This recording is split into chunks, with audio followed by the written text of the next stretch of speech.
안녕하세요. 마이웨이입니다. 이번 주말에는 지난 주말과는 달리 큰 변동성은 없었어요. 그래서 비트코인 같은 경우는 마이너스 1% 정도 지금 하락해서 2만 1000불대를 보여주고 있고, 이더리움도 마이너스 1% 정도 하락을 해서 1200불을 아직은 지켜주고 있습니다. 또 XRP 같은 경우도 마이너스 0.1% 정도 하락을 해서 지금은 0.36달러를 보이고 있어요. 그래서 비트코인 같은 경우는 이제 주봉 하나가 마감이 되는데 결국엔 플러스 한 2% 정도 상승한 채로 주봉을 마감을 했습니다. 그래서 여전히 이렇게 하락 채널 속에 있는 것을 확인할 수가 있고, 이렇다 할 반등이 나왔다고는 보기 힘든 상황이에요. 그래서 이번 주봉의 움직임에 따라서 만약에 이번에 반등을 한다면 하락 추세를 벗어날 수 있을 것 같고, 만약에 하락을 한다면 여전히 이 하락 추세 안에서 움직일 것 같아요. 그래서 이번 주의 움직임이 좀 중요할 것 같습니다. 그리고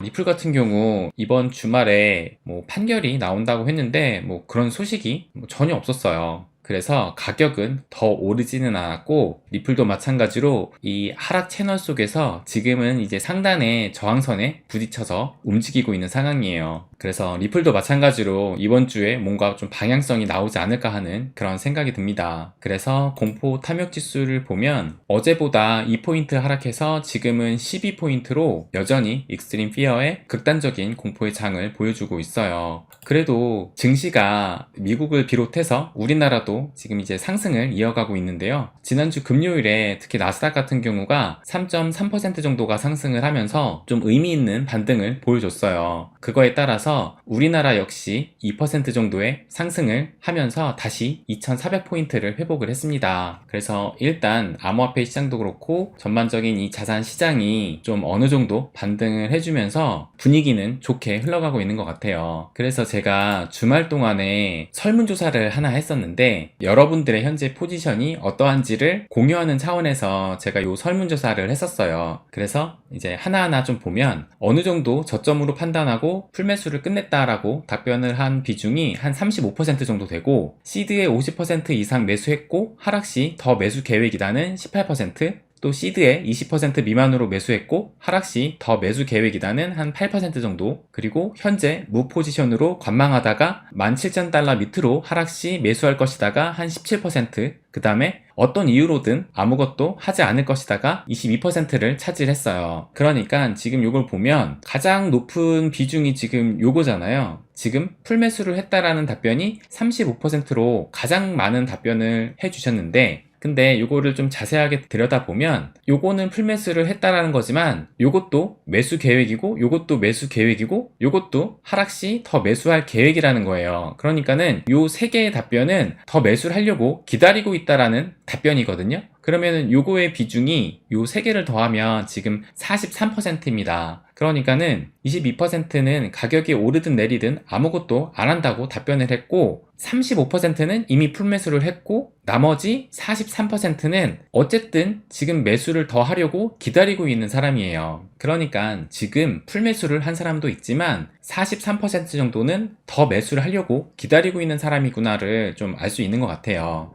그러니까는 이게 절대적인 수치는 아니니까 여러분이 투자하는 데 있어서 어느 정도 참고만 하시라고 제가 이걸 했으니까, 요걸 보시고선 또 인간 지표는 어떠한지를 한번 생각해 보시는 계기가 되셨으면 합니다. 그리고 오늘은 요거에 대해서 말씀을 드리려고 하는데, 이 소식은 아마 알고 계실 거예요. 저도 영상에서 한번 말씀을 드렸는데, 이 FTX가 지금 암호화폐 대출 플랫폼 블록파이 지분 인수를 하려고 논의 중이다라는 요 기사가 나왔었어요. 요게 6월 25일날 나왔는데, 그런데 그 다음날에 모건 클릭에서 블록파이 과반수 지분 인수 위에 2억 5천만 달러 조달 계획 해가지고 또 블록파이 관련해서 이 기사가 나왔어요. 그래서 이게 무슨 일인가 해가지고 제가 좀 자료를 더 찾아봤는데, 보시면 이 FTX가 블록파이 지분을 인수를 하려고 지금 여기 보시면은 2억 5천만 달러 약 3,240억 원의 대출 계약을 발표를 했다라고 했잖아요. 그런데 마찬가지로 이 모건클릭도 블록파이를 하는데 2억 5천만 달러를 조달할 계획이라고 이렇게 얘기를 했어요. 그러니까는 같은 금액이에요. 그래서 제가 이 자료를 좀 찾아보니까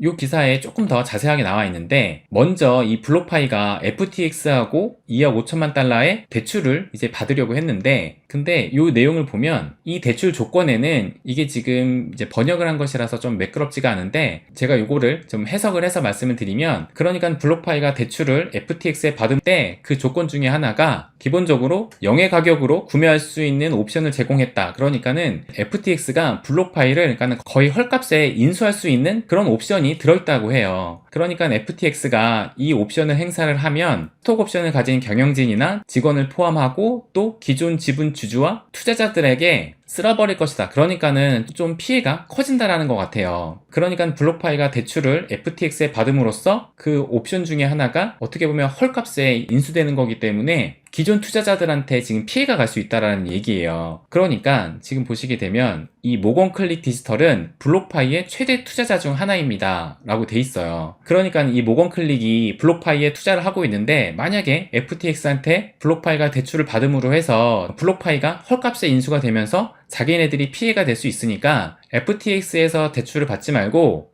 그냥 자기네들이 지분을 인수를 하겠다라고 해가지고 기사가 나온 것 같아요.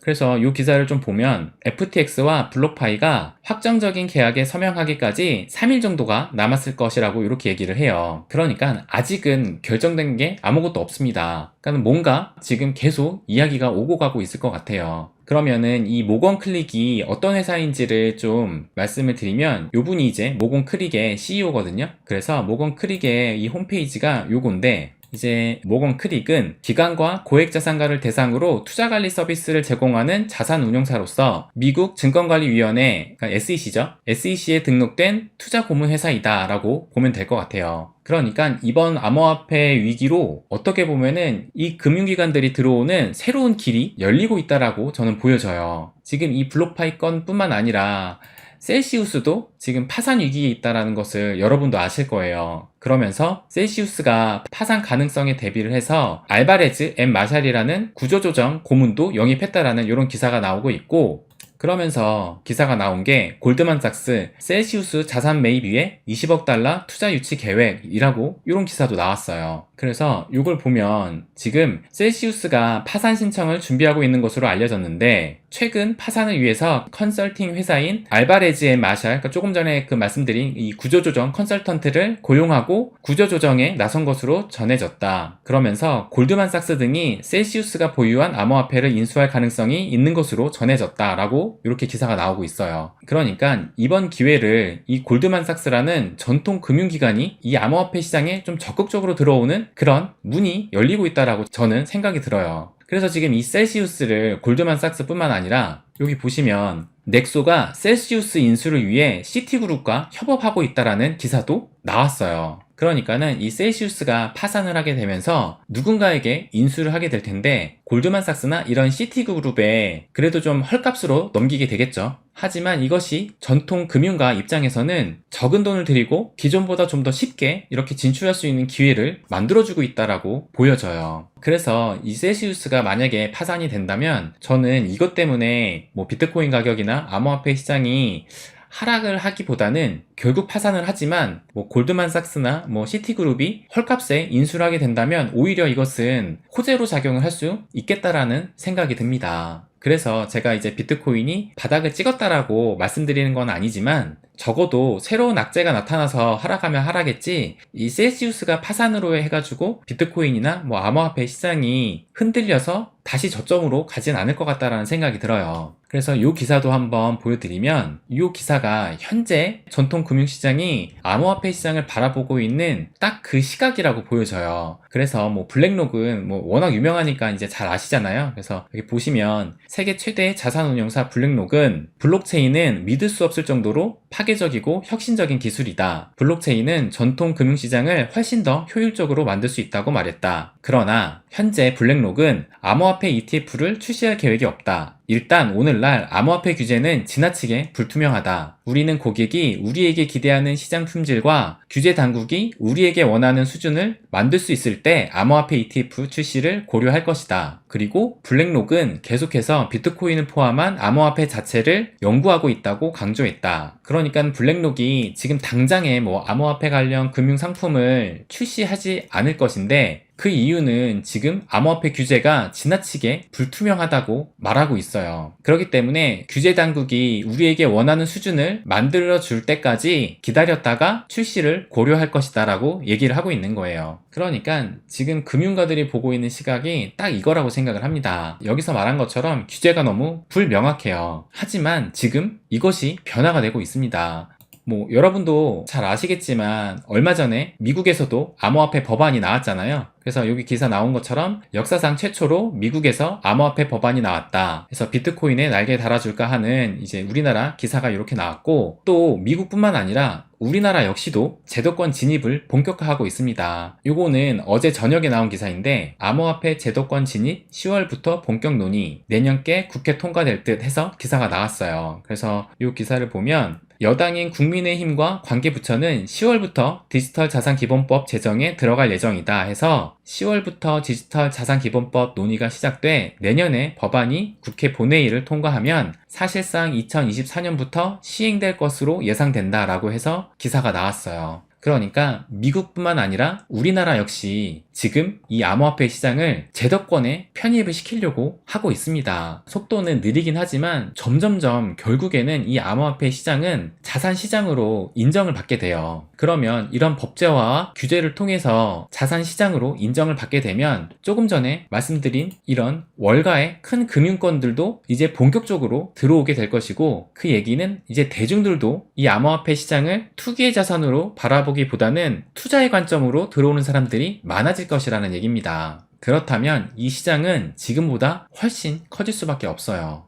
그리고 이걸 보면 암호화폐 큰손들이 미 정치계에 러브콜 하면서 1년 새 700억 원을 후원했다라는 이 기사도 최근에 나왔어요. 그래서 이걸 보면 암호화폐 시장이 침체기를 겪고 있지만 브로커, 벤처캐피털, 투자가들이 지난달까지 약 15개월 동안 미국 정치계 후원금으로 5,200만 달러, 약 675억 원을 전달했다고 블룸버그 통신이 보도했다고 합니다. 그러니까 이 암호화폐 큰손들도 이 정치계에 어마어마한 이 로비를 하고 있어요. 그렇기 때문에 결코 이 시장은 무너지지 않습니다. 그래서 지금 가격이 많이 하락하고 내 코인들의 수익률을 보면 지금 마이너스가 너무 심하니까 두려움이 앞서고 있을 텐데, 지금 이 시기를 꼭 기회로 삼으셨으면 합니다. 그러니까 저도 바닥은 어딘지 몰라요. 그리고 지금 물가라든지 원자재라든지 전쟁이라든지 이 모든 것이 해결된 것이 없기 때문에 이 기간이 얼마나 갈지는 아무도 모릅니다. 그렇기 때문에 이 기간도 좀 길게 보고, 하지만 반드시 기회로 삼으셨으면 해요. 그래서 저는 분할로 대응하는 것이 답이다라고 생각을 합니다. 그래서 제가 이 비트코인 적립 투자 프로젝트를 하고 있다고 말씀을 드렸어요. 그래서 기계적으로 저 역시 매입을 하고 있고, 오늘도 매입을 하고 이렇게 인증 글을 올렸습니다. 그리고 저뿐만 아니라 또 많은 분들이 이렇게 참가해 주시고 계셔서, 그래서 지금은 이제 92명이 함께 해주시고 계세요. 그러니까 자기가 여유가 되는 선에서 꾸준하게 매입을 하시면 됩니다. 제가 여기에도 썼지만 비트코인 200주 이동 평균선만 봐도 계속 우상향을 그리고 있어요. 그 얘기는 우리가 이 시장에서 꾸준하게 매입하면서 장기 투자를 하면 분명히 수익을 볼 수 있다는 얘기입니다. 그래서 여러분도 이 시장이 쉽게 무너지지 않을 것이라는 믿음을 갖고 모두가 두려워하는 이 공포장의 상황을 꼭 기회로 삼으셨으면 합니다. 네, 그럼 오늘은 여기까지 하겠습니다. 항상 제 이야기 끝까지 들어주셔서 감사드립니다. 부자가 되는 길, 마이웨이.